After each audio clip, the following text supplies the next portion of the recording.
Moskvada Heydər Əliyev Fondunun vitse-prezidenti Leyla Əliyeva və Heydər Əliyev Fondunun Rusiya nümayəndəliyi adından iftar verilib. 1500 nəfərdən çox insanın iştirak etdiyi iftar süfrəsi Moskva Müsəlmanları Ruhani İdarəsinin təşkilatçılığı və Rusiya Müsəlmanları Ruhani İdarəsi və Moskva hökumətinin dəstəyi ilə Poklonnaya qarada qurulan Ramazan çadırında keçirilən Azərbaycan axşamı çərçivəsində baş tutub.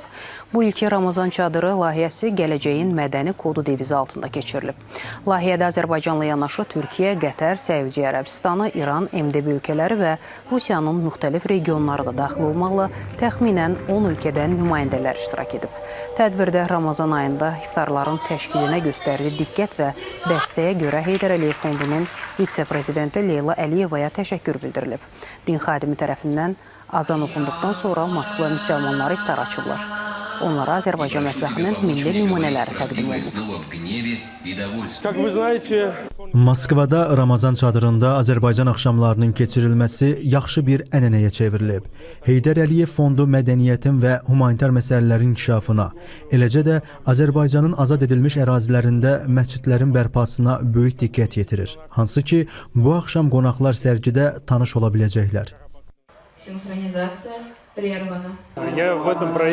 Mən bu layihədə 2006-cı ildə yarandığı gündən etibarən iştirak edirəm və uzun illərdir ki, Heydər Əliyev Fondu ilə birlikdə və fondun vitse-prezidenti Leyla Əliyevanın iştirakı ilə Azərbaycan mədəniyyətinə və Azərbaycan xalqının adət-ənənələrinə həsr olunan axşam keçiririk.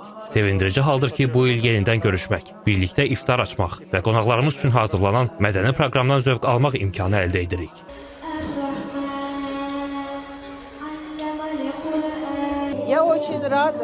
Mən çox şadam ki, bugün müqəddəs Ramazan ayında Heydər Əliyev Fondunun vitse-prezidenti, fondun Rusiya nümayəndəliyinin rəhbəri Leyla Əliyeva yenidən ənənəni davam etdirir. Artıq bir neçə ildir ki, ardıcıl olaraq onun rəhbərliyi altında inanclı müsəlmanlara iftar verilir. Burada təkcə Azərbaycan diasporu toplaşmır, qapılar hər kəs üçün açıqdır. İTV Xəbər bu saat olan işini yekunlaşdırdı. 20:00-da görüşmək ümidi ilə hələlik.